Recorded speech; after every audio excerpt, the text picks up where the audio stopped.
Hi, I'm Johnny Jenkins and welcome to Speaking to Students, the series where each time we meet a remarkable student who does something extra, something just a little bit different alongside their degree. And today we're talking about medicine and health, but really on a global scale, with Anna Govett, who is a third year student at the University of Cambridge, not studying anything scientific, not studying anything medical, but studying HSPS, Human Social Political Science, what is called politics at most other universities.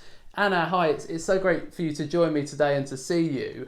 Just explain a little bit why it is that you study politics when all your interests seem to lie in medicine and health.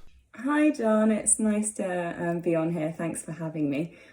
So basically, I actually started studying Spanish and French because I'm very interested in international issues. And so politics kind of feeds into that, especially international relations and global matters. Like you say, it's kind of weird that I'm so interested in health, given I'm a politics student, but I actually want to do graduate medicine. Bit of a 180, I know, but it's quite common to come from an unrelated subject and go into graduate medicine. So that's really the plan. I guess global health, therefore, is kind of an intersection of all of my interests. It's, an intersection of my international interests, my political interests, and my medical and health related interests. Anna, I find, like you say, since I've been a student and know other students, that it's quite common actually to study one thing and then decide to go into medicine in particular after. Has that always been on your mind going into medicine, or did you plan to just study languages and not think about medicine at all? So like you say, I think it's quite common that people decide to do medicine after having studied something else. The graduate medicine course exists for a reason, and they take non-science students for a reason because it is quite common, like you say. Medicine for me was something that I was considering in sixth form, especially after my AS exams in year 12. I didn't think that they had gone particularly well, so I was waiting for my grades, and if they weren't great, then I was going to just do what I needed for medicine instead. Turns out they went fine, so I carried on and did languages. Didn't like the literature side of that. It wasn't applied enough, and it wasn't really people-based enough, just kind of a lot of, for want of a better term, like airy-fairy literature, basically, and I didn't like that, so then I decided to do politics, and then my interest in global health really came up through that, and then my interest in health more specifically, which is when I decided that I really wanted to do medicine, so about 2 years ago now, so I'm pretty set on it.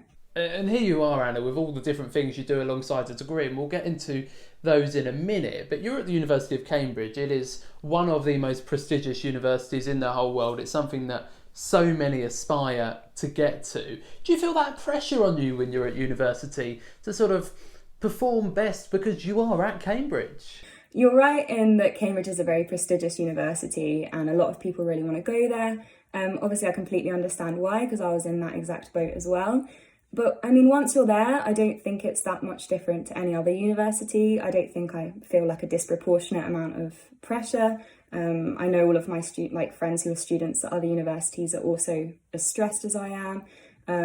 But yeah, I think it's just very intense. That's how I would describe it. We have pretty short terms, they're like 8 weeks, but they are the most intense 8 weeks you could imagine. Yeah, and just for context, a lot of universities have terms that are, say, 10 or 12 weeks, yet you've got to cram the same amount of stuff in that 8-week term. Now, Anna, let's talk about some of the other things you do alongside the degree, because global health has been a top priority at an international level for the past year, and with the pandemic, everyone has tried to become some sort of an expert in epidemiology and viruses and things. But you're involved, aren't you, at Cambridge in training people in global health and helping people learn a bit more? Yeah, exactly. That's pretty much my role with Students for Global Health. So Students for Global Health is a national level organisation. It's the UK branch of the IFMSA, which is the International Federation of Medical Students Associations. And we have a branch at Cambridge that's the biggest in the country. There's around 80 members. And my job there is to basically train people on global health matters, and also some soft skills, so leadership, funding and finance, advocacy work. But mostly we focus on global health issues, like you say. So we have one training coming up this term about epidemiology, another one on refugee health, and things like that. So that's very much my passion, and it's been pretty interesting to see that played out pretty continuously over the last year. Yeah, I wonder what you've made of the effects on the pandemic of it all, because whilst it's been incredibly tragic and the lives lost, the toll just goes up and up, but it has made people become more interested in viruses, in global health, in epidemiology, and I suppose that bit can only be a good thing. Yeah, so the pandemic, of course, is absolutely awful, and I think some of the only solace we can take from it really is that hopefully in the future we'll be more prepared for events like this. It shows us really that it's not just a topic of big Hollywood blockbusters, that it is very much possible that a pandemic of this size can happen. Again, like the prevention of pandemics is something that I've always been very interested in. One Health is an approach that I particularly champion. I think it's great. But until this point, like you say, not that many people in the mainstream media were particularly interested in global health. We'd have the occasional outbreak of avian flu, so bird flu, or swine flu. And then that would be over in a matter of months, and that would be kind of all you'd hear about it. So I guess the attention and hopefully the finance going into global health will be one positive that will come out of an otherwise really terrible situation. Yeah, and I mean, working as a journalist, the pandemic was never really on my radar. It's never something that we expected to happen, and here it came, and we all had to learn and adapt, of course, a lot. That's not the only sort of medical issue that you're interested in.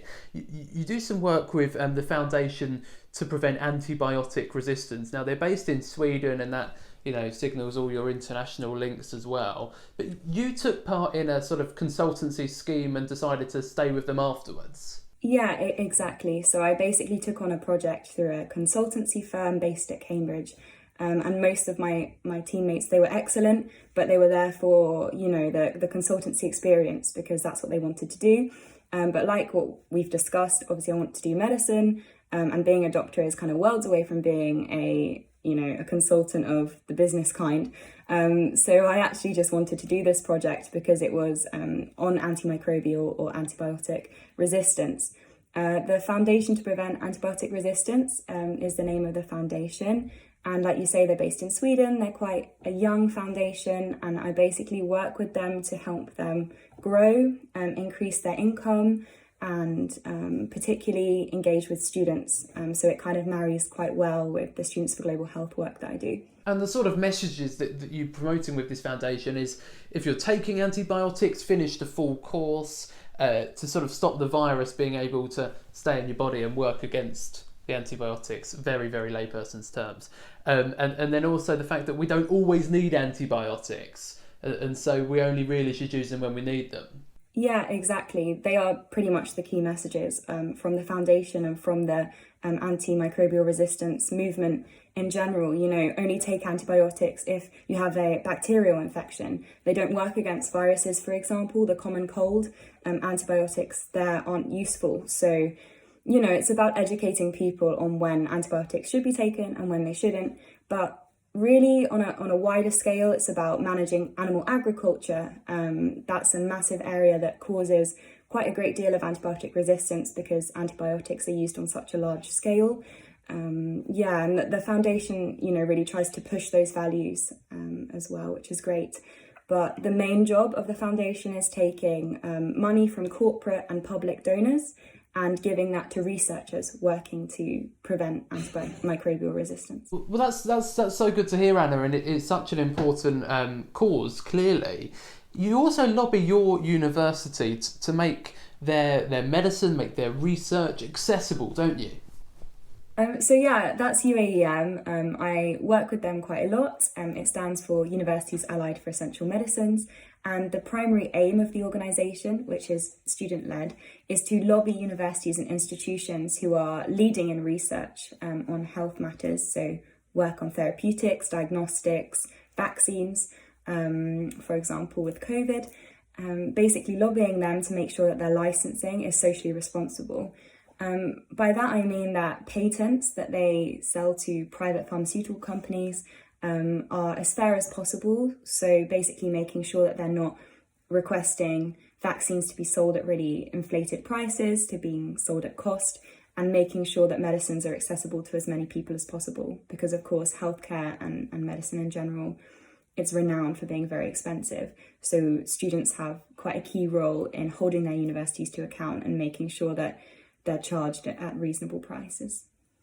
And that's so important, Anna. And as you mentioned vaccines there, this is something that's come up with the Oxford AstraZeneca vaccine, which is seen as a sort of easiest to use and easiest to transport vaccine that we've got, certainly in the UK. You want to make sure the whole world has access to it.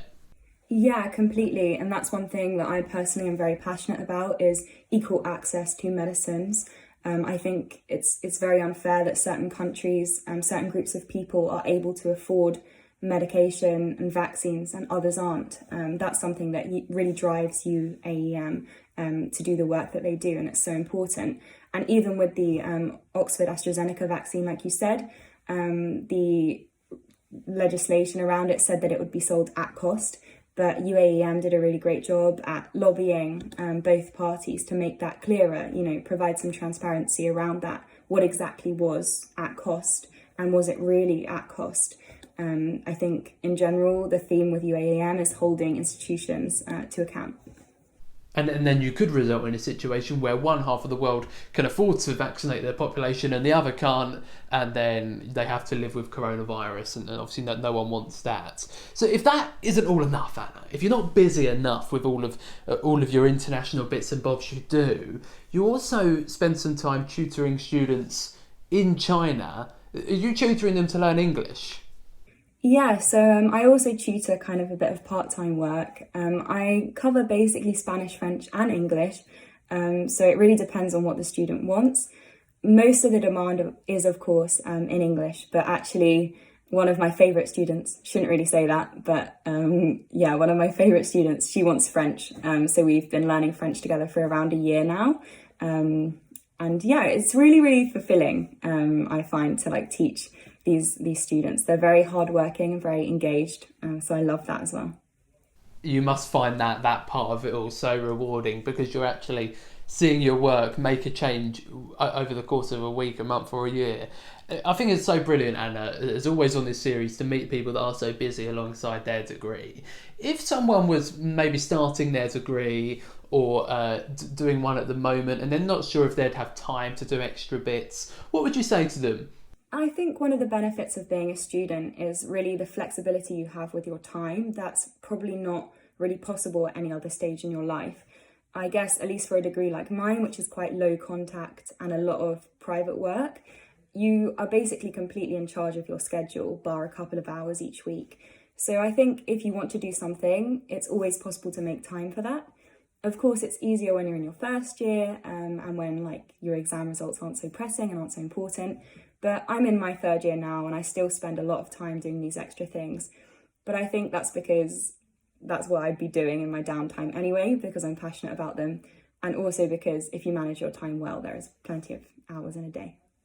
I think you're right there, Anna, because a lot of people say there's not enough hours in the day, and I think, well, actually sometimes if you reorganise things, you may well just find those hours. Well, thanks for talking to me today, Anna Govett. You certainly are a remarkable student, and if you like what you see, be sure to like and subscribe.